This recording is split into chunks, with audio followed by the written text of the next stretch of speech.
자, 여러분 반갑습니다. 자, 이번 시간에는 우리 조직론으로 한번 들어가 볼게요. 조직론으로 들어가서 여기 이제 조직의 기초 이론을 볼 텐데, 이 조직의 기초 이론도 단원이 좀 커요. 그죠? 예, 그래서 해야 될 내용들이 좀 많이 모아져 있습니다. 다른 어떤 교재들을 보면은 여기 사실은 이제 여기에 한 챕터로 몰아져 있는 내용들이 여러 개 챕터로 나눠져 있어요. 예, 다른 교재들을 보면. 근데 이제 이것을 한꺼번에 좀 모아가지고 좀 이제 구성을 하다 보니까 단원이 좀 커졌습니다. 그거 좀 감안하고 좀 보시기 바라고요. 자, 볼까요? 자, 1번입니다. 조직의 기초이론에서 이제 목표의 유형에 대해 가지고 물어보고 있습니다. 이 조직은 목표가 있을 거 아니에요. 조직이 어느 방향으로 나아가겠다라고 하는 방향성을 가지고 있을 텐데, 그거에 대해서 페로우는 공식적 실질적 목표로 구분을 했대요. 네. 그리고 엣지오니는 조직의 유형을 세 가지로 나누면서 각각 있잖아요. 강압적 조직은 질서 목표로 가지고 있고, 그 다음에 공리적 조직이 있었잖아요. 경제적 공리적 조직은 경제 목표가 있는 거고, 규범적 조직이 있었는데 그거 같은 경우에는 문화 목표를 가지고 있다. 이렇게 이제 설명을 했습니다. 가끔 나와요. 가끔 엣지오니에 대한 부분이 가끔 나오기 때문에 요거를 중점적으로 말씀드렸고, 나머지는 이제 보시면은 페로우라든가 아니면은 요 이제 요렇게 이제 목표들을 요렇게 나눴잖아요. 그죠? 네, 나눈 것들 다른 학자들의 목표들도 참고해서 그냥 보시면 될 것 같습니다. 이렇게 하시고, 여기서 핵심은 이제 엣지온이었고요. 사회조직의 1차적 관심사는 공식적 목표와 그 다음에 과업의 뭐 달성이냐, 무슨적인 달성이냐 그랬을 때 효율적인 거, 능률적인 거 이런 말들 들어가야 돼요. 일단은 우리가 조직을 배울 때 효율적인 목표 달성이다, 이런 얘기들을 많이 했잖아요. 그죠? 네, 아니면 능률이라고 써도 돼요. 이게 가장 1번이고요. 그 다음에 거기에다가 덧붙여 가지고 뭐 이제 형평성이라든가 등등 여러 가지 가치들이 따라가는 것이지, 일단은 기본적으로는 효율적인 목표 달성이 가장 중요하다라고 하는 것을 전제하고 보시면 되겠습니다. 능률성, 효율성 이런 식으로 접근하시면 되고요. 그 다음에 베버의 관료제 이론은 고도의 사유작용에 의하여 구성된 이념형이라 그랬고요. 여기 이념형하고 보편성하고 그 다음에 합리성하고 이 세 가지 특징을 기억해 놓으시면 좋겠고, 근대 관료제의 특징으로는 계층제, 분업의 원리, 전문적 자격, 법규의 지배, 문서주의, 공사분리 뭐 다 맞는 거죠. 그죠? 네, 이런 이제 특징들을 갖는데, 땅땅땅성 이렇게 돼 있어요. 근데 여기 연결을 일부 해놨어요. 힌트를 드려야 되니까. 공사의 분리 등으로 인한 무슨 성 이랬으니까 비정의성, 비인간성 뭐 이런 내용들이 들어가 주면 되겠습니다. 그 내용이고요. 능률성, 전임직, 자유계약에 따른 고용관계 계속성과 예측 가능성 같은 것들을 다 꼽아두고 있어요. 웸슬리와 굿셀 등은 대통령 등 정치인들은 자신의 권력과 권한을 강화하기 위해서 반관료적 성향을 보인다 라는 것을 비판했대요. 그죠?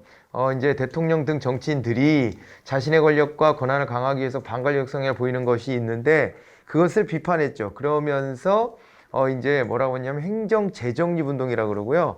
그 다음에 그것이 이제 표면화됐던 게 블랙스버그 선언 이렇게 되는 거예요. 행정 재정립 운동, 블랙스버그 선언 기억하시죠? 자, 그리고 넘어가서 보시면 이제 탈관료제는 땡땡 사회 도래로 조직의 유연성을 바탕에 둔 신속한 의사결정과 창의성의 신장이 중요해졌다 이렇게 돼 있는데, 그래서 나타났다라고 했는데 정보사회랑 관련이 있는 거잖아요. 그죠? 산업사회 때는 관료제 조직이라는 게 등장했고, 이제 정보사회가 되면 탈관료제 현상이 등장을 했다 이렇게 보시면 됩니다. 생계가 학습 조직에 대한 얘기를 했는데, 수련 방법으로 자기 완성과 사고의 틀, 공동의 비전, 그리고 집단적 학습이에요. 그리고 시스템 중심에서 하고, 이 5가지를 통해 가지고 학습 조직이 수련돼 나갈 수 있다 이렇게 보는 거죠. 어차피 학습 조직도 조직 스스로 학습하는 게 아니라 거기에 포함되어 있는 구성원들이 나서서 학습을 해나가는 과정이기 때문에, 야, 이 구성원들이 이런 어떤 태도를 가져야 돼 라고 하는 것을 제시하는 겁니다. 블라와 스코트는 조직을 뭐를 기준으로 해서 호혜적 조직, 사업 조직, 서비스 조직, 공익 조직 등으로 구분했다 이렇게 돼 있는데, 여기 이제 수익자를 기준으로 해서 이제 구분이 됐다 이렇게 보시면 되겠습니다. 그래갖고 호혜적 조직이다 그랬을 때는 거기에 포함되어 있는 구성원들을 위한 조직 이렇게 되는 거죠. 공익결사.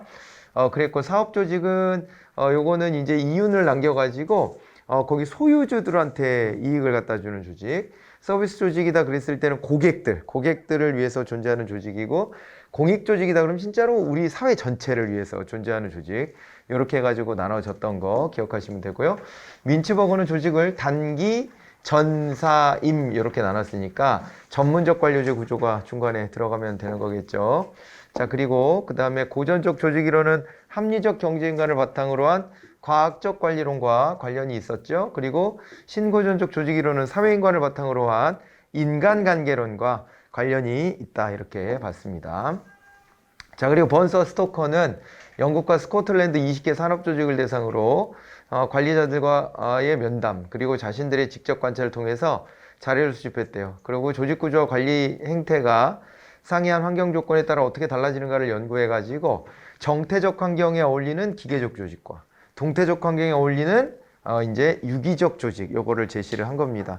기계적 조직이 나왔기 때문에 번스 스토커는 기억이 좀 안 나더라도 기계적 조직의 상대적인 표현으로 유기적 조직이 딱 튀어나와야 되는 게 맞죠. 자, 그리고 지식정보사회에는 관료제의 수직적 계층제를 완화시켜 새로운 환경 변화에 대한 조직의 신축적인 대응을 가능하게 하기 위해서 수평적으로 연결된 땡땡땡땡 구조나 가상 조직의 형태가 나타난다. 지식정보사회다 그랬을 때는 요게 또 힌트가 아닙니까? 서로 수평적으로 연결됐다? 네트워킹이죠, 그게.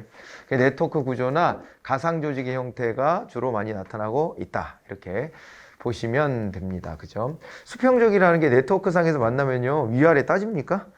우리 옛날에는 저 오프라인에서는 접촉사고나도 너 몇 살이야 이렇게 따지고 그랬었는데, 지금 이제 그런 게 없잖아요. 그죠? 온라인상에서 잘못해가지고 게임하다가 누구랑 싸우면 잘못하면 초등학교 한 3, 4학년하고 싸우고 있을 수도 있는 이런 가능성이 있지 않습니까? 서로 얕아트면서. 그러니까 이게 수평적인 관계가 형성된다는 것이 아주 재밌는 특징이죠.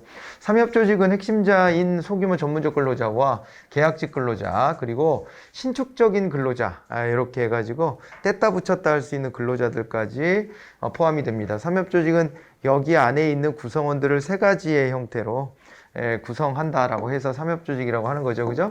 자, 그리고 환경에 대한 관점 중에서 환경이 고정불변의 것으로 정해져 있어서 조직위를 변경할 수 없고, 조직은 수동적으로 환경에 적응해야 된다, 이렇게 본다면은 이거를 갖다가 뭐라 그랬냐면은 결정론의 시각이다 그랬고, 상대적으로 이제 임의론의 시각이 있었습니다. 그죠? 인간이 이거를 어떻게 좀 우리가 좀 바꿔볼 수 있지 않을까라고 믿으면 임의론, 바꿀 수 없어 이렇게 되면 이제 결정론, 이렇게 되는 거예요. 자, 그리고 로렌스와 로시는 조직과 환경이라는 저서에서 상황 적응 이론을 얘기한 학자들이에요. 뒤에를 보면 되는데요. 분화와 통합을 강조했다 그랬어요. 분화가 되면서도 통합된다. 저 말까지는 뭔지 모르겠어요, 사실은. 그죠? 근데 뒤에 보니까 유일 최선의 방법과 원리주의를 부인했다. 부인을 두 번씩이나 강조했네요. 부인했다, 이렇게 되어 있습니다. 그래서 효과적인 방법을 인정했다라고 했기 때문에 그냥 효과적인 방법, 조직이 대응해 나갈 수 있는 효과적인 방법이 있다는 것을 결정론적 시각으로 접근했었지 않습니까? 그래서 이걸 상황 적응 이론이다라고 봐두시면 되겠습니다. 자, 이게 뭐 대표적인 이론이에요. 환경과 조직 그랬을 때 대표적인 이론이 바로 상황 적응론이고, 그리고 조직의 사회문화적 규범이나 가치체계 등의 제도적 환경과 부합되도록 그 형태와 구조를 적응해야 한다, 이렇게 했고, 조직의 합리성과 효율성보다 사회규범적 환경에 순응함으로써 정당성 확보하는 것이 조직 생존의 기초다. 이게 앞에 보니까 환경과 부합된다라는 것은 결정론의 시각이에요. 결정론의 시각에서는 상생경제가 있었거든요. 그 중에서도 보니까요, 조직의 합리성과 효율성보다 사회규범적 환경, 이게 힌트입니다. 사회규범적 환경에 적응해야 된다 그랬다면, 야, 우리가 지금 처해져 있는 제도적 환경에 따라가야 돼 라고 하는 거고, 이렇게 하니까 글자 수가 힌트야. 그죠? 글자 수가 힌트가 됩니다. 이 제도화 이론이다, 이렇게 또 봐두시면 되겠고요. 차일드, 환경 객관적으로 실제하는 것이 아니고, 조직은 상황 이론에서 보는 것처럼 환경과 견고하게 연결되는 것도 아니고, 그래서 관리자에 따라 관계의 강도가 달라지는 관계라고 주장을 했대요, 차일드가. 그래서 전략적 선택 이론을 얘기했죠. 야, 관리자가 어떻게 하느냐에 따라 조직이 달라질 수 있는 것이지 환경에 우리가 무조건 이끌려고 하고 그런 거 아니야 라고 했던 겁니다. 전략적 선택 이론이고, 조직의 전문화 중 상급기관과 하급기관 간의 업무 분담은 무슨 전문화냐? 전문화가 사실은요, 크게 보면 두 가지가 있어요. 과업의 전문화가 있고 사람의 전문화가 있고 그렇습니다. 과업의 전문화, 일의 전문화, 뭐 이렇게 한다면은 그거는 이제 어떻게 됐냐면 과업 단계를 우리가 이제 분업화했다는 얘기고, 사람의 전문화다 그랬을 때는 그 사람 자체가 거기에 익숙해지다 보니까 그 사람의 스킬을 따라갈 수 없게 되는 지경이죠. 그래서 과업의 전문화와 사람의 전문화를 나눠볼 수 있고, 그 다음에 또 한편으로는 요게 이제 또 분업을, 그 중에서 과업의 전문화 있죠. 과업의 전문화를 나눌 때는 그 안에서 또 이제 수평적으로 탁탁 쪼갰냐, 아니면 위아래로 쪼갰냐, 뭐 이게 또 나눠질 수 있습니다. 그래서 수직적 전문화냐, 수평적 전문화냐, 이런 표현을 이제 쓸 수가 있는 것이고요. 여기 나와 있는 것처럼 상급기관과 하급기관 간의 업무 분담이다 그렇게 한다면은 요거는 수직적인 관계겠죠. 그죠? 수직적 전문화는 사실은, 그런데 분업화보다는 요거는 계층제하고 좀 관련이 있는 이런 표현이라고 또 연계해서 보시면 됩니다. 원래 전문화 그럼 분업화를 먼저 떠올리는 건데, 그죠? 이거 특별히 또 수직적 전문화 그랬기 때문에, 그렇게 본다면은, 그렇다면은 또 이제 계층제하고 좀 연결되는 전문화 개념일 수 있겠구나, 이렇게 생각하시면 됩니다. 행정하기 어려운 것은요, 저렇게 자꾸 사고하실 줄 알아야 돼요. 생각하실 줄 알아야 되고, 그런 겁니다. 이게 뭐 공식처럼 그냥 딱 이거면 이거 이렇게 연결해서 우리가 최대한 공부는 하지만은, 그런데 문제에 따라서는 그걸 연결고리를 다르게 이렇게 끌고 갈 수가 있거든요. 이제 그런 것들 다 감안해야 되고, 조직의 기본 변수는 복잡성, 공식성, 그리고 직권성이 있는 거죠. 복공집 세 가지 기본 변수를 얘기를 했고, 상황 변수에는 조직의 규모와 환경과 기술 들어갑니다. 자, 톰슨. 자, 기술과 관련된 톰슨하고 페로우가 있었습니다. 자, 이제 톰슨은 기술을 가지고 길게 연결된 기술, 중개 기술, 그리고 이걸 집약형 기술. 그래서 뭐 종합병원 같은 데 보면은 온갖 기술들이 있고 관련된 기술들이 다 밀집되어 있다, 그런 얘기를 했었어요. 그죠? 이렇게 되어 있는 것을 우리가 이제 집약형 기술이라고 또 이야기를 했었습니다. 자, 그리고 페로우는 기술을 예외적인 사건의 빈도인 뭐였어요? 예외적인 사건의 빈도인 땡땡땡땡땡과 분석 가능성을 기준으로 구분했다. 두 가지로 구분을 했습니다. 그래서 요거는 이제 과제 다양성과 분석 가능성이라고 두 가지로 얘기했죠. 그래서 요걸 가지고 2x2를 만들어서 봤었고, 기술의 영역, 그래서 장인 기술과 일상 기술과 비일상 기술, 공학 기술 이렇게 나눠졌었습니다. 데프트의 조직구조 유형 중 산출물에 기반한 사업 부서와 방식으로 모든 기능적 직위들이 부서 내로 배치된 자기 완결적 조직이 뭐냐, 이렇게 되어 있어요. 잘 읽으셔야 돼요.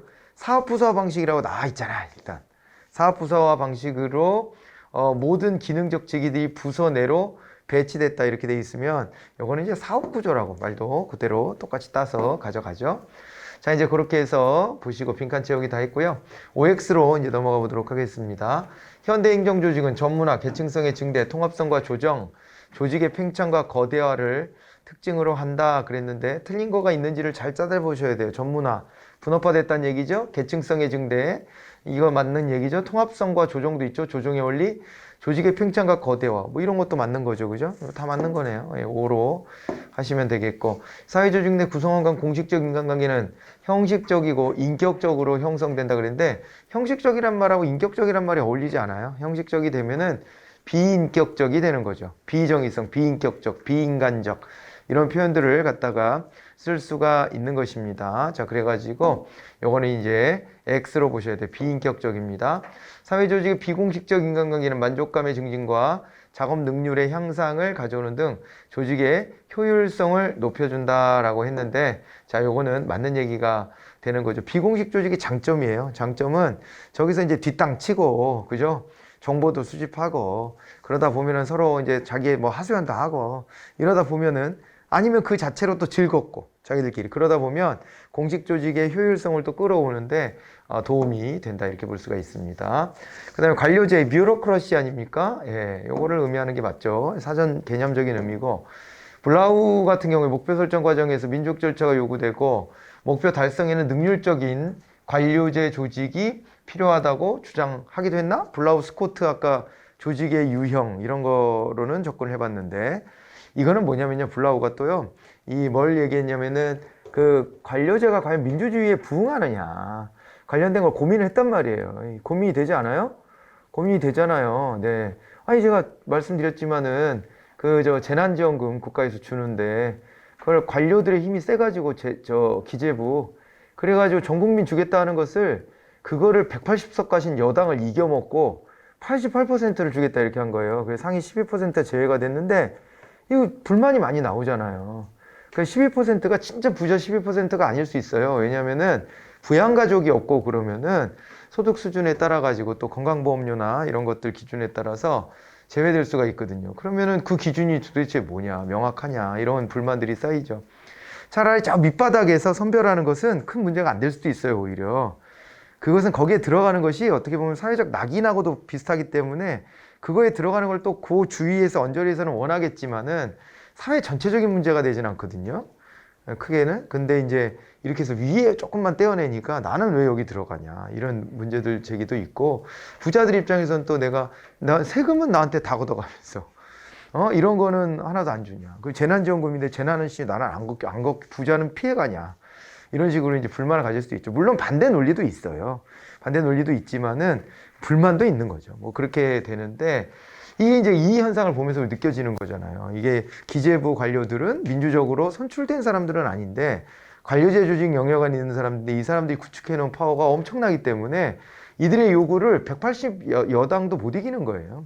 뭐 이게 완전히 이기지 못하고 협상을 하고 타협을 하고 그랬지 않습니까? 이런 과정. 그게 잘 됐다 못 됐다의 평가는 하지 않겠습니다. 이제 그거는 각자가 생각하기 나름인데, 근데 아무튼 그 파워가 있는 건 분명히 확인되잖아요.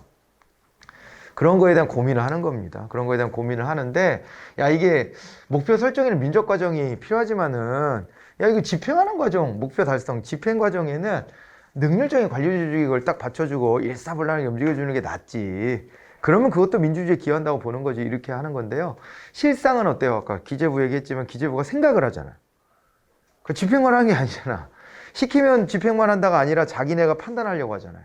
그렇게 되기 때문에 이게 계속 고민거리로 남는 거예요. 뭐가 옳은가. 물론 그렇게 함으로써 그 정치인들을 견제하는 긍정적인 측면이 있거든요. 정치인들은 무조건 돈을 쓰고 보자, 이럴 가능성이 있기 때문에 견제하는 측면의 긍정적인 면도 있습니다. 그래서 과연 뭐가 옳은가에 대한 논쟁이 계속 이어진다, 이렇게 보실 수 있을 거고요. 자, 그 다음에 이제 맥커티라는 학자도 자주 소개된 학자는 아닙니다. 탈관료제 특징으로, 그런데 이런 걸 얘기했대요. 뒤에 거를 잘 보시면 돼요. 이제 탈관료의 특징이 맞는가. 비개서적 구조, 잠정성의 강조, 경계관념의 타파, 임무와 능력의 중시, 상황 적응성의 강조, 집단적 문제 해결의 강조. 뭐 틀린 부분은 없고, 그럼 맥커디라는 사람이 이런 얘기를 했나 보다 하고 지나가시면 될 것 같아요. 한번 읽어보고 이렇게. 그죠? 맞는 얘기들이잖아요. 여기서 뭐 어려운 거 있나요? 개서적으로 나눴던 걸 통합했다는 얘기고, 그 다음에 잠정성이라는 건 뭔가 명확하지 않은 거예요. 그러니까 미래 상황이 불투명하기 때문에 그때그때 대응을 해나가야 된다, 이런 거고, 그러다 보니까 뭐 이 부서화돼 있고 이런 것들도 다 통합이 되고, 그리고 이제 위계서열보다는 임무와 능력 중심이고, 그때그때 상황에 대한 대응이고, 집단적으로 팀제 같은 걸로 집단적으로 문제 해결을 한다, 이렇게 보는 거잖아요. 자, 맞는 얘기였고요. 비공식 조직의 긍정적인 기능으로는 소속감 및 정서적 안정감, 그리고 공식 조직의 만족감과 사기 진작 및 정보의 공유 등을 들 수 있는데, 지나친 개인적 친밀감에 따른 파벌주의와 과업 수행의 비능률성 초래 등의 문제점이 나타난다. 다 맞았는데 뒤에 가서 비공식 조직이 비능률성을 초래한다라는 부분이 있잖아요. 저 부분과 관련해서는 생각할 여지가 있어요. 저거를 저렇게 단언하면 안 됩니다. 그러니까 이게 아까도 앞에서 우리가 저 빈칸 채우기에서도 그 능률성이라는 부분에 대해서 생각을 했잖아요. 그죠? 비공식 조직이 능률성을 가져올 수 있는 부분이거든요. 그런데 여기서는 무조건 비능률이다, 이렇게 단정해 버렸기 때문에 이거는 우리가 그대로 따라가면 안 돼요. 그러니까 비능률을 유발하는 면도 사실 있죠. 그죠? 그러니까 공식 조직의 비능률을 파벌주의 같은 걸로 비능률로 가져갈 수가 있는데, 그래서 그런 맥락에서는 이거는 맞다고 할 수도 있는데, 한편으로는 얘랑 연결 지으면 맞는 거거든요. 그런데 전반적으로 보면은 비능률성 초래가 이게 딱 그렇게 단언하기 어려워요. 그래서 제가 이 X 표시를 했지만 이 문제를 넣은 이유가 있어요. 왜 넣었냐면은, 여러분들 요거는 이제 선지의 하나로 나올 수 있잖아요. 선지 하나 나왔을 때는 4개를 종합적으로 판단하셔야 돼요. 그러니까 출제자의 의도에 따라서 요 과업 수행의 비능률이라는 게 나는 파벌주의랑 연결한 거야 라고 주장할 수도 있고, 이런 문맥이면. 그리고 아니다, 이거랑 떼어놓고 왜 비능률적인 측면만 얘기하느냐, 능률적인 측면도 있는 거 아니냐, 이렇게 또 출제자가 해버릴 수도 있어요. 행정학의 어려움은, 진짜 어려움은 여기에 있습니다. 사실 선지 자체만 읽었을 때는 해석의 여지가 남는 경우들이 있어요. 예. 대부분의 과목이 다 그런 면은 있는데 행정학은 또 특히 더 그래요. 그래서 여러분들이 이제 그런 것들에 대한 연습도 좀 필요하고 사지선다를 놓고 그 중에서 가장 답이 될 만한 것을 고르는 훈련을 하시고 논리가 양갈래로 갈라지는 것 같을 때는 양갈래를 다 살려놓고 판단하셔야 된다는 거예요. 그러고 머리를 써서 선택을 하셔야 돼요. 그런 문제가 적지 않아요. 적지 않게 나옵니다. 꼭 그거를 좀 기억해 놓으셔야 됩니다. 이건 출제자가 이렇게 말할 수도 있고 저렇게 말할 수도 있는 거예요. 그럼 우리는 출제자의 의도를 간파해야 되는 거죠. 원래 그런 거예요.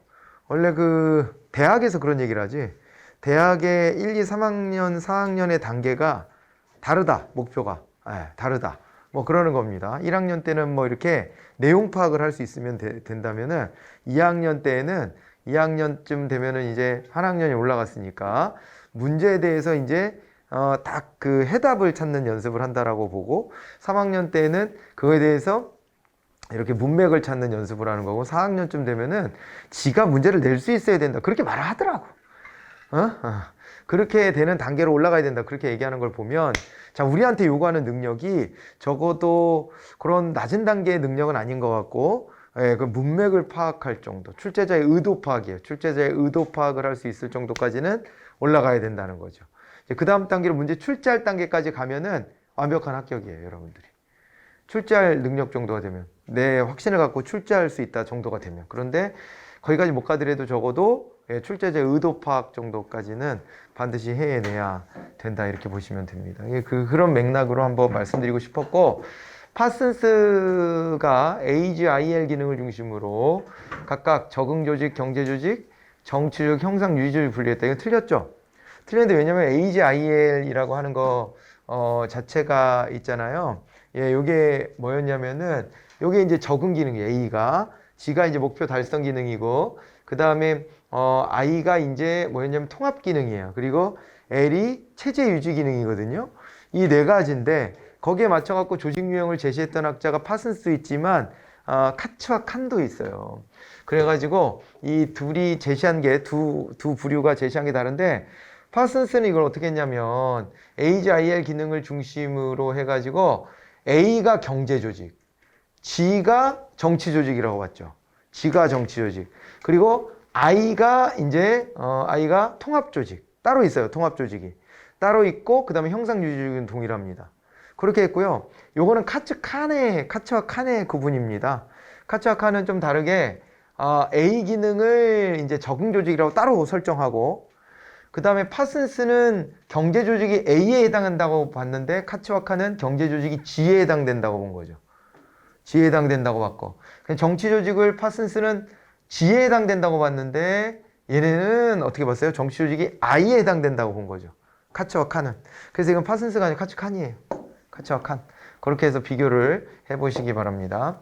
민츠버그의 기계적 관료제 구조는 핵심 운영층이 오랜 경험과 훈련으로 표준화된 기술을 내면하여 자율권을 가지고 과업을 조정한다. 이건 틀렸어요. 기계적 관료제 구조에서는 이거는 기술 구조를 굉장히 중시합니다. 기술에 따라서 분업화되어 있는 거. 이게 중요하고 여기 핵심 운영층이 나서서 전문화된 핵심 운영층이 이거를 그때그때 상황에 맞춰갖고 문제 해결을 한다. 이렇게 보면은 전문적 관료제 조직이었어요. 그래서 우리가 외울 때 어떻게 외웠어요? 앞글자 따가지고 단기, 전사, 임, 전기, 핵, 중지 이렇게 외우라 그랬죠? 전기, 핵, 중지. 그래서 여기 보면 지금 이제 핵이 나왔잖아요. 핵 중지할 때 핵심 운영층 이렇게 되면은 다 일선에서 이제 딱 그 전문성을 갖고 일하는 사람들 말하는 것인데 이걸 강조했던 게 전문적 관료제 구조다 이렇게 보시면 되겠습니다. 자, 그렇고 그 다음에 신고전적 조직 이론은 인간관계론, 경험주의 이론, 환경 유관론 등 고전적인 조직 이론과는 달리 행정 조직 내 비공식적, 비합리적, 정서적 구성 부분에 대한 이론을 중심으로 해서 조직에 있어서의 인간의 감정과 사회적 요인을 중시한다. 그래서 이게 맞는 얘기가 됩니다. 이렇게 신고전적 조직 이론은 인간관계론을 중심으로 보시되 다른 것들도 있는 거죠. 실증주의나 그 다음에 생태론이나 이런 쪽에서 기존의 고전적 조직 이론을 비판한 겁니다. 알겠죠? 네. 그렇게 해서 연결해서 보실 수가 있어요. 이거 한번 읽어보자고 해서 제가 낸 거고요. 자, 그 다음에 기계적 조직 구조는 동태적이고 불확실성이 높은 환경에 적합하다 그랬는데 이 유기적 조직이 동태적 불확실적 환경이고 그 다음에 이렇게 안정적이고 불확실성이 낮은 환경이라고 한다면 기계적 구조면 충분합니다. 거꾸로 돼 있죠. 그래서 X가 됐고 지식정보사회 조직은 전문성을 갖춘 집단과 임시적 또는 계약직 근로자 집단으로 이원화되고 연공서열보다는 이제 전문적 기술과 능력에 의한 보상 체계로 변한다. 아까도 비슷한 문장을 봤었는데 이제 맞는 얘기가 됐고요. 후기 기업가 조직이 있습니다. 신속한 행동, 창의적인 탐색, 더 많은 신축성, 직원과 고객 간의 밀접한 관계 등을 강조하는 거대한 몸집을 가진 코끼리가 생쥐같이 유연하고 신속하게 활동할 수 있다라고 보는 조직이다. 그렇게 했습니다. 그래서 연락 빠른 코끼리 뭐 이렇게 이 욕심을 양쪽으로 다 부리는 거예요. 그죠? 몸집도 거대하게 유지하면서도 빠르게 변해야 된다. 이런 거. 관료제가 쉽게 깨지기가 어려우니까 저런 식으로 이제 제안을 하기도 하는 겁니다. 윌리엄스는 불확실성이 대단히 높은 상황하에서 내부 조직은 의사결정자의 제한된 합리성을 경제화 시켜주는 존재라고 판단했다. 그러니까 조직이 경제성을 올려준다라고 보는 거죠. 이게 이제 거래비용 이론 아니겠습니까? 거래비용을 줄여주기 위해서 조직이 기능한다라고 보는 것이고 그걸 위해서는 유형 조직을 M형 조직으로 바꿔라. 그렇게 얘기했죠. 단순 구조를 사업 구조로 바꿔라. 이렇게 했던 것인데 요것을 거꾸로 써놨기 때문에 요거를 이제 X로 보시면 되겠습니다. 그러니까 유형은 단순하게 예전에 그 기능 구조화 되어 있는 것이고 M형 조직은 다차원적인 형태로 이제 간다는 거예요. 그죠? 그렇게 해서 전환을 해야 된다라고 얘기를 했고 페퍼와 살렌시크는 조직의 유효성 증대라는 최종 목표를 위해서 조직의 환경에 대한 자원 의존도와 불확실성을 감안해서 환경에 적응하려는 노력이 필요하다라고 주장을 했다. 페퍼와 살렌시크는 어떤 학자냐 이렇게 놓고 봤을 때 이게 이제 조직의 유효성 증대라는 최종 목표를 통해서 조직의 환경에 대한 자원 의존도와 불확실성을 감안한다. 이 보니까 힌트가 어디에 있냐면 자원 의존도예요. 자원 의존도. 저걸 캐치하는 수준은 굉장히 높은 수준이어야 될 것 같긴 한데 이게 자원 의존 이론이에요. 자원 의존도를 얘기해서 자원 의존 이론인데 자원 의존 모형은 요게 이름은 마치 결정론 같지만 실제로 제시한 것은 요렇게 그죠? 예, 환경에 적응하려는 노력이 이게 틀린 거지. 환경에 적응하는 게 아니라 환경을 극복해내야 돼요. 부족한 자원을 어떻게 다른 각도에서 메꿀 수 있나 이거를 이제 고민하는 건데 능동적으로. 그래서 이들은 말이에요. 환경 결정론이 아니라 이제 그 우리가 가능론이라고도 얘기를 하는데 우리의 의지를 가지고 이거를 극복해낼 수 있다. 다른 말로 임의론이라고 했죠. 임의론의 관점으로 접근했던 이론이라는 것을 포인트를 맞춰서 보시면 됩니다. 계층의 수가 증가하는 경우는 조직의 규모의 확대, 조직의 전문화 확대, 통솔 범위의 확대 등이다라고 했는데 잘 보셔야 돼요.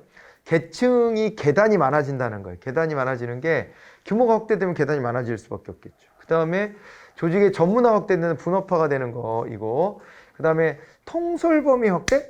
통솔 범위가 넓어지면 계층이 많아질 이유가 없어요. 한 사람의 중간 관리자가 많은 사람을 한 큐에다 자기가 끌고 갈 수 있다는 얘기잖아요. 통솔 범위가 넓어졌다는 것은. 그렇기 때문에 여기는 통솔 범위 축소가 나와줘야 되죠. 그래서 틀린 겁니다. 그래서 틀린 거예요. 통솔 범위 확대되면 계층의 수가 줄어들어요. 이런 것들을 각각 떼어갖고 잘 고민해 놓으셔야 돼요. 평소에. 계층 수준이 높을수록 비정형적 세신적 업무에 중점을 두고 계층 수준이 낮을수록 정형적이고 일상적인 업무에 중점을 둔다 그랬는데 계층 수준이 높으면 저 고층에 있는 사람들이잖아요.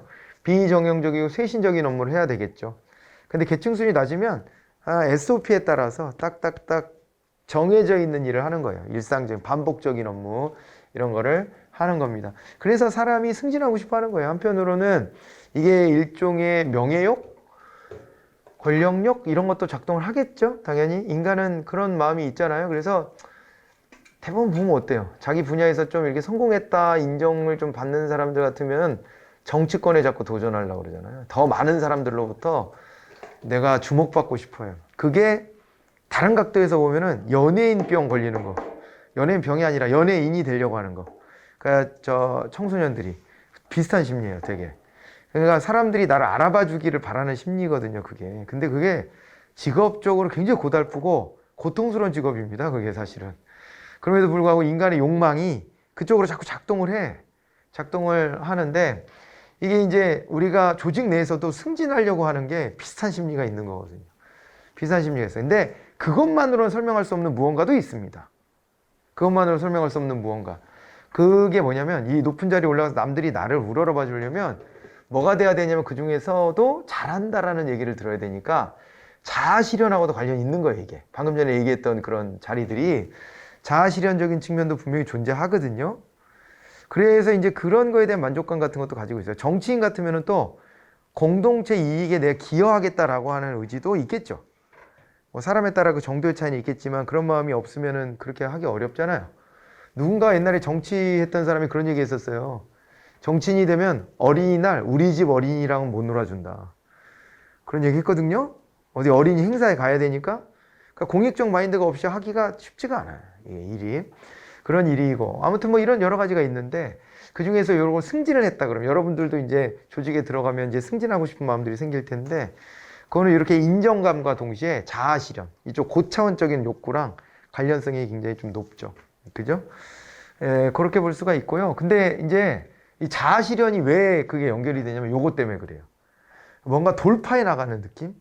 그러니까 어떤 난관이 부딪혔을 때 내 머리에서 이거의 타겟책을 만들고 타겟을 해나간다는 것이 아주 높은 쾌감을 줍니다. 아주 높은 쾌감을 줘요. 근데 이 밑에만 계속 머물러 있잖아요. 그럼 몸땡이 편해요. 그러니까 이런 걸 선택하는 사람도 있어요.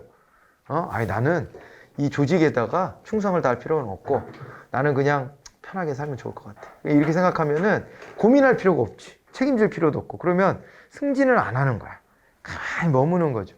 그렇게 갈 수도 있는데 근데 그랬을 때는 이 일로부터의 쾌감은 별로 안 옵니다. 왜냐하면 이런 거는 금방 배우거든요. 한 1년, 2년 돌다 보면은 그다음부터는 매 반복이기 때문에 싫지. 일하러 가는 게 그냥 돈 벌러 간다 하는 것밖에는 느낌 안 주는 거예요. 그런 면들을 함께 좀 비교를 해보는 겁니다. 그래서 이게 5가 됐고 계층제 수준 확대는 관료제 병리를 초래하는 주요한 원인이 된다. 계층제가 늘어나면 관료제 병리가 나타난다라고 하는 거죠. 그죠? 관료제 병리 중에서 이게 이제 공식성이 매우 높아지고 직권성도 높아지고 그 다음에 비인간적이 되고 그죠? 형식적 관계 맺어지고 이런 게 다 오는 거거든요. 계층제가 늘어난다는 것은. 그래서 5가 됐고 그레이쿠나스라는 학자는요. 감독자와 부하의 관계에 있어서 부하와의 직접 관계뿐만 아니라 부하 집단과 부하 사이에 이루어지는 교차 관계도 고려돼야 된다고 주장하고 적정 인원수를 약 6인으로 제시한 바가 있어요. 뭐 공식을 제시해서 막 일반적으로 한 6인 정도 막 이랬는데 조직마다 다를 수는 있는 거라서 시험에서는 아주 크게 다루지는 않아요. 이렇게까지 과학적으로 연관련 시도도 있었고 신설된 조직이나 발전적 사업을 다루는 조직에 비하여 기성 조직이나 안정된 조직에서는 통솔 범위가 넓겠죠. 그렇죠. 신설된 조직이나 발전적 사업을 다룰 때 통솔 범위가 좁아질 수밖에 없어요. 왜냐하면 창의적인 일을 해야 되거든요. 그런데 이쪽에 기성조직, 안정된 조직은 반복 업무를 하는 것이 주입니다. 그러다 보니까 통솔 범위가 넓어지게 되겠죠. 그렇게 자꾸 생각하셔야 됩니다. 업무의 성질이 단순하고 표준적, 동질적, 반복적, 규칙적, 정형적, 비전문적일수록 통솔 범위가 넓어지고 비일상적인 업무하에서는 통솔 범위가 좁아진다 이렇게 돼 있어요. 그러면 넓어지는 거 이거 다 만나볼까? 표준적이래요. 그죠? 표준적, 동질적, 반복적, 규칙적, 정형적 이런 것들은 다 이제 맞게 보여지죠. 비전문적일수록 통솔 범위가 넓어진다 이렇게 되어 있는데 이거 잠깐만요. 업무의 성질이 단순하고 표준적, 동질적, 반복적이다, 규칙적이다, 정형적이다 맞고요. 비전문적일수록 통솔 범위가 넓어진다. 전문적일수록 이거는 해석의 여지가 있다. 이것도. 그러니까 이 전문적이라고 하는 게 그런 거예요. 그러니까 이 전문성이 아까 뭐라 그랬어요? 전문성이 과업의 전문성도 있고 그 다음에 사람의 전문성도 있다 그랬잖아요. 그러니까 그 사람의 전문성의 측면으로 본다면 그렇게 누군가만 할 수 있는 일이 돼버리면은 그때는 통솔을 못 합니다. 통솔하기가 어렵습니다. 그럼 통솔하면 좁아지는 거고요. 그죠? 사람의 전문성으로 본다면. 그래서 비전문성, 그러니까 전문성이 별로 필요 없는 영역이야. 이러면은 이제 통솔 범위가 넓어질 수 있다. 이렇게 말할 수 있는 거거든요. 그죠? 그 맥락이 있는 거예요, 또. 그래서 저런 거는, 읽다가, 저도 지금 그랬잖아요. 생각을 한번 해보고 갔잖아요. 그러니까 저게, O인지 X인지를 따질 때 이렇게 해석될 수도 있고 저렇게 해석될 수도 있다. 이렇게 갈라지는 거예요, 지금. 그렇게 가기 때문에 이런 것도 사지선다를 놓고 해석의 여지를 두고 좀 보셔야 돼요. 이 전문성이라는 것을 과업의 전문성으로 보잖아요. 그러면 이게 분업이 많이 돼 있다는 거잖아요. 분업이 잘 돼 있으면은 그럼 통솔하기가 쉽지. 그죠? 예. 그런 면도 있을 수 있기 때문에 이 해석의 여지는 있는데 지금 여기서는 이거 가능하다. O가 가능하다. 이렇게 놓고 가시면 좋겠습니다. 자, 그리고 감독자가 부하로부터 받는 신임도가 높을수록 부하 집단의 사기가 높을수록 인간관계가 원만할수록 통솔 범위가 어떻게 되겠어요? 이러면은 같이 으쌰으쌰가 되니까 통솔 범위 좁을 이유가 없죠. 통솔 범위가 넓어지는 거예요. 다 같이 한쪽 방향으로 나아가는데 다 같이 으쌰으쌰 하는데. 근데 한 명 한 명 설득하면서 가야 되면 통솔 범위 좁아지거든. 근데 이거는 으쌰으쌰 하는 분위기가 있기 때문에 넓어지는 거예요. 이런 거가 시험에 자주 나옵니다. 업무를 세분해서 기계적 반복적 업무로 단순화시키는 것을 사람의 전문화라고 한다 그랬는데 요거는 이제 일의 전문화 내지는 과업의 전문화 이렇게 말하는 겁니다. 자, 그 다음에 문의는 조직의 제 원리는 조정을 위한 수단적 원리들이기 때문에 조정의 원리가 여러 조직의 원리들 중에서 제일의 원리다라고 얘기한 바가 있대요. 그래서 이 문의라는 학자는 혹시 나온다면 이런 얘기로 좀 접근해 보시라고 한번 읽어보시라고 넣고 자주 나오진 않고 데프트가 이제 중요하죠. 조정기제 중에 수직적 조정기제에 계층제가 있고요. 맞죠? 규칙과 계획도 있고요. 계층주기 추가도 맞는데요. 그냥 정보 시스템 하면 안 돼요. 수직 정보 시스템이라고 해야 돼요. 구분을 그렇게 했어요. 그래서 정보 시스템은 수평적 조정기제에 들어가는 것으로 이렇게 보셔야 됩니다. 수평적 조정기제는 근데 뭐가 있었죠? 수평적 조정기제다 그러면은 이럴 땐 프로젝트 팀, 태스크포스 같은 것들이 있었고 그 다음에 연락 역할 담당자 이런 거 그죠? 연락 역할 담당자 이런 사람들이 있었습니다. 그리고 프로젝트 매니저 이런 표현들이 나왔었어요. 그런 걸 떠올려 보시면 되고요. 네, 그리고 넘어가 봅니다. 집권화의 촉진으로는 대규모 조직, 신설 조직, 위기적 상황 등을 꼽을 수 있다. 집권화돼 있다는 거 그죠? 집중돼 있다. 집권화돼 있다는 것은 대규모 조직, 신설 조직, 위기적 상황 이런 것에서 집권화가 된다. 맞아요? 조직이 대규모가 되면 권한을 집중시킬 수밖에 없다. 그리고 새로 만들어진 조직, 그죠? 위에서 그대로 끌고 간다. 위기적 상황. 그때는 대통령 중심으로 우리가 대통령 입을 쳐다보게 돼 있는 거죠. 그런데 이게 애매하죠. 대규모 조직. 이거는 따로 제가 찝어서 말씀도 드렸었어요. 조직이 너무 커지면 혼자 다 감당하기가 어렵다. 그런 얘기를 했죠. 그래서 저것 때문에 틀린 겁니다. 뒤에는 맞는 거예요. 위기 상황이 오고 그러면 이제 그죠? 심지어 마블 영화 보면은 그 영웅들한테 우리가 의지하잖아요. 그러니까 누군가 한 사람이 판단하고 해나가야 돼요. 그리고 그 마블 영화 같은 데 보면은 항상 나오는 게 뭐예요?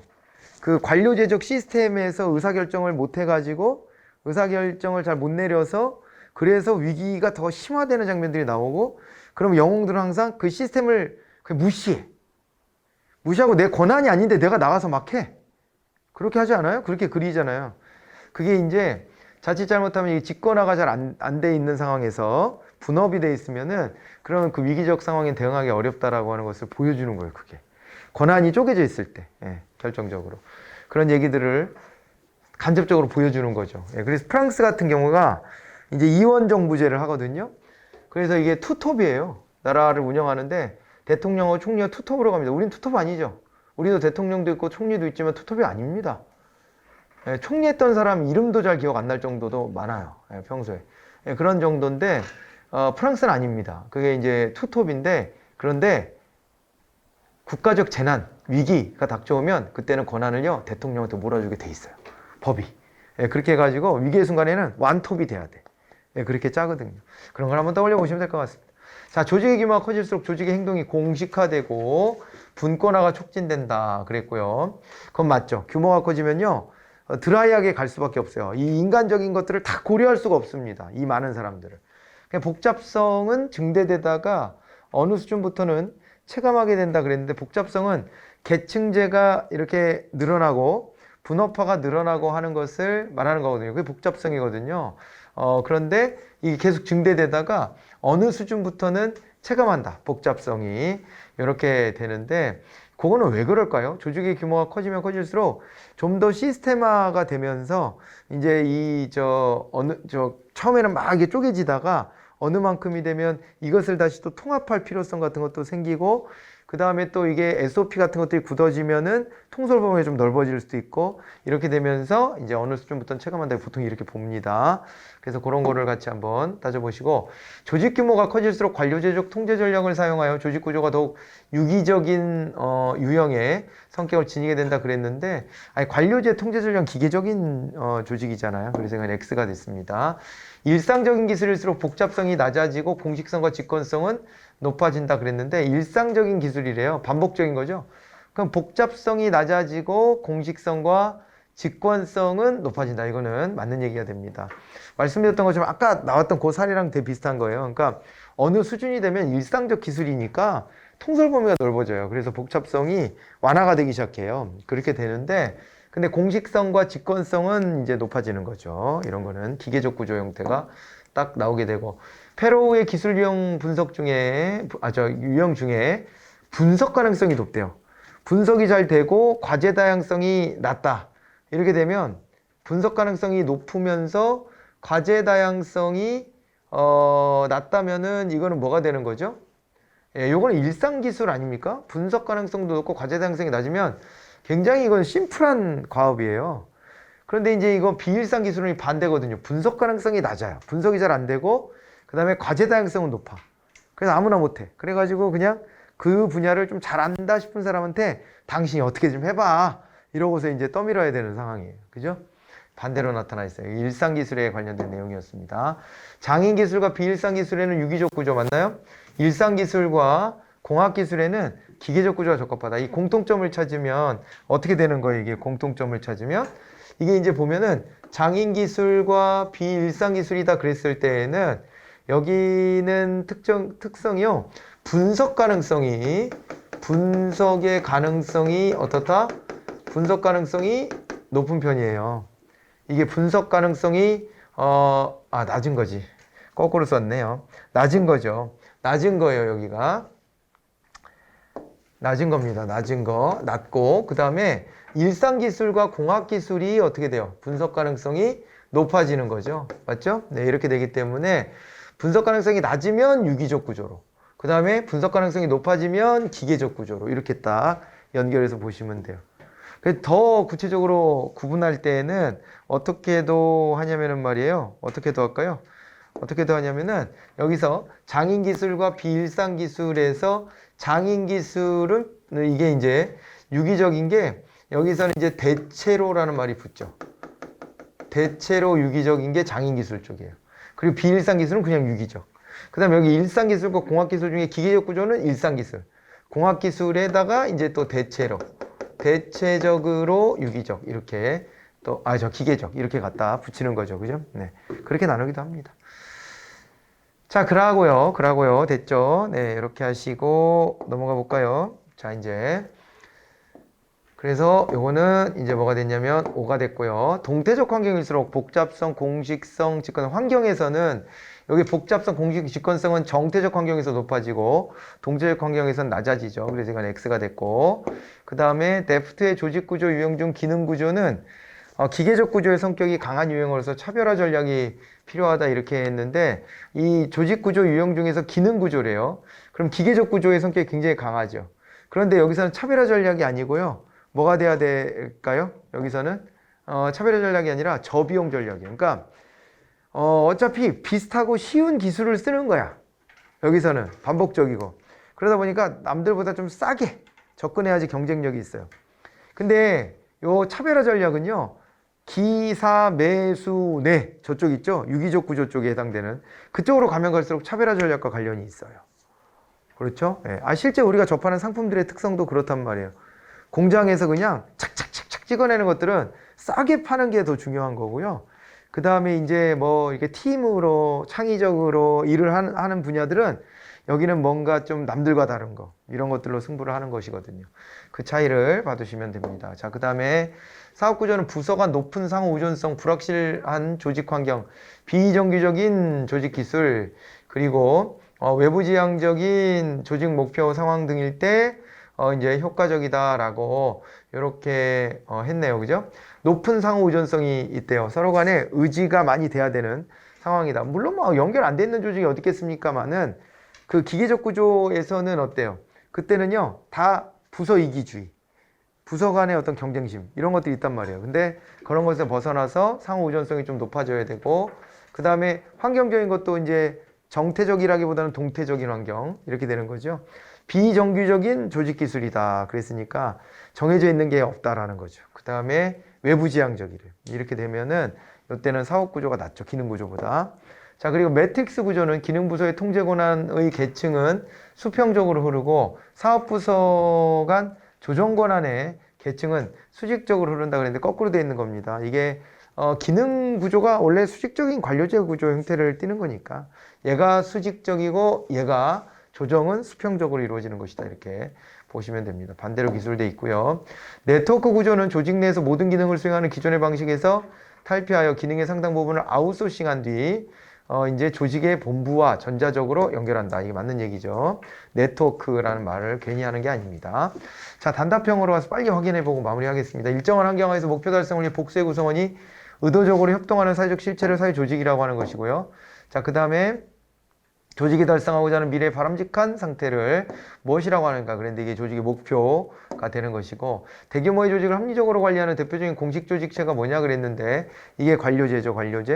관료제였고, 미국에서 그 신공공관리론에 입각해서 정부제 창조의 관료제 개혁이 필요 이상으로 관료를 공격했죠. 예, 그래서 이거를 관료 후려치기라고 지적하면서 이러지 마라! 라고 했던 건 블랙스버거 선언입니다. 83년도에 블랙스버거 선언이 있었고, 관료제 역기능 중 공무원의 수는 해야 할 일의 중요도나 일의 유무와 상관없이 상급 공무원을 출세하기 위해서 부하의 수를 늘릴 필요가 있다는 사실 때문에 일정한 비율로 증가한다라고 보는 것은, 이것은 이제 바로 파킨슨 법칙인데, 파킨슨 법칙에 따르면 지금 문재인 정부 와서도 공무원 수 굉장히 많이 늘렸잖아요. 그러니까 이것은 지들이 밥그릇 챙기려고 하는 것이다. 자기가 승진하려는 것이다. 이런 식으로 이제 볼 수도 있는 거죠. 그런데 정치적인 판단이 개입됐다고 보는 쪽에서는 청년 실업 문제를 극복하는 척 위장술로 이렇게 고용을 늘린 거 아니냐.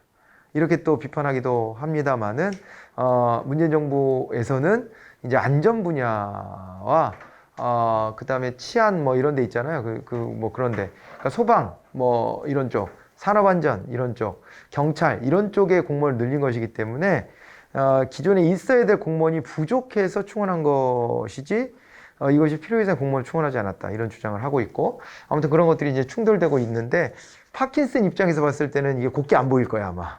야, 지네가 이거 위로 올라가려고 말이야 부하를 늘리는 거 아니야? 이렇게 이제 볼 가능성이 있다는 거죠. 자, 그리고 관청에서 공문서를 매는데 쓰는 붉은 끈에서 유래된 말이고요. 행정관료들이 형식과 절차에만 얽매여서 일처리를 지연시키는 비능률적 현상을 지칭하는 것인데, 이것을 우리가 이제 레드테이프, 법문 용례 형식주의라고도 합니다. 형식주의. 이렇게도 말하고요. 훈련된 무능 및 조직 내에서 모든 구성원은 무능이 드러날 때까지 승진하려는 경향이 있다. 이렇게 됐는데 이게 이제 피터의 원리였습니다. 피터의 원리.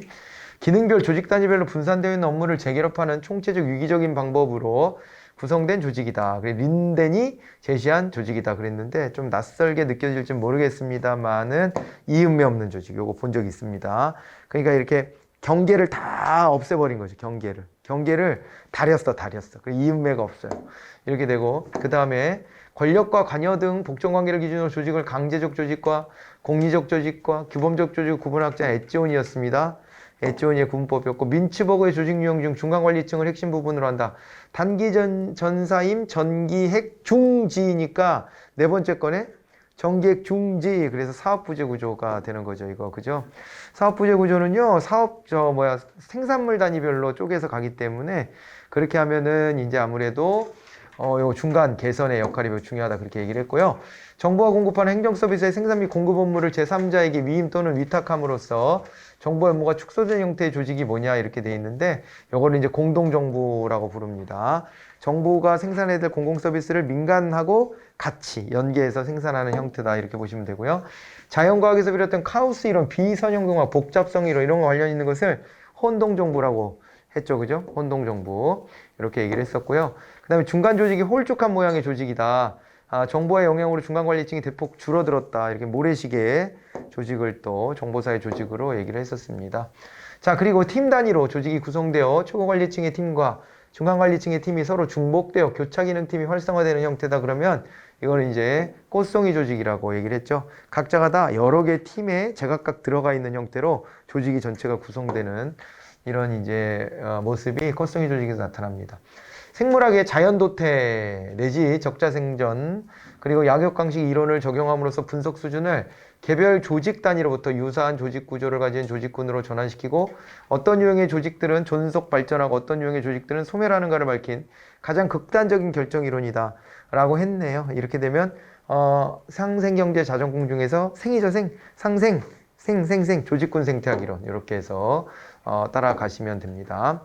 그 다음에 윌리엄슨이 조직의 대규모화 현상 또는 거대 기업의 출현을 설명하고자 제시한 이론이고 시장과 기업 중 어떠한 방식이 어떠한 경우에 보다 효율적일 수 있는가를 분석한 이론은 거래비용 이론이었습니다. 조직을 생태학적 공동체 속에서 상호 의존적인 조직군들의 한 구성원으로서 파악하고 조직의 공동전력에 의한 관리자의 상호 의존적 역할을 강조했대요. 그리고 능동적 환경 적응 과정을 설명했다면 이게 공동체 생태학 이론 이렇게 갑니다. 자, 이렇게 가고 한 사람의 상관이 효과적으로 직접 통솔할 수 있는 부하의 수를 통솔범위라고 했습니다. 자, 그리고 조직 내 각 구성원들은 한 사람의 상관으로부터만 명령을 받아야 된다는 행정의 원리를 명령 통일의 원리라고 했죠. 자, 우리가 명령 통일의 원리, 계층제의 원리, 분업화의 원리, 부성화의 원리, 통솔범위의 원리, 조정의 원리 이런 것들을 조직의 원리로 공부했었고요. 투입을 산출로 전환하는 데 쓰이는 도구와 기법, 활동 등 조직 내에서 투입물을 산출물로 변환시키는 과정을 무엇이라고 하느냐 그랬는데 요거를 이제 기술이라고 합니다. 조직의 전략 중 경제성과 효율성을 적극적으로 추구하여 경쟁자에 비해 가격 경쟁력을 확보하려는 내부지향적인 전략으로 기계적 구조로 설계하는 것이 효과적인 것이 뭐냐 그랬는데 요거는 이제 저비용 전략이다 이렇게 보시면 됩니다. 아까 저비용 전략하고 그 다음에 또 우리 차별화 전략이라고 하는 거 얘기했었죠, 그죠? 네, 거기서 이게 저비용 전략이고요. 여기에 나와 있는 건 차별화 전략이에요. 차별화를 추구한다라는 얘기가 나와 있잖아요, 그죠? 네, 그렇게 돼 있고 데프트의 조직 구조 유형 중 조직이 수직적인 계층제로 통제된다 이렇게 돼 있어요. 그리고 수평적 조정의 필요는 적다 이렇게 얘기하고 있고 한데 이게 기능 구조죠. 그리고 이제 조직 환경의 복잡화에 따라 기능 부서의 기술적 전문성과 사업 부서의 신속한 대응성의 장점을 결합했다면 두 개가 결합됐네? 매트릭스겠네? 그죠? 매트릭스 구조고.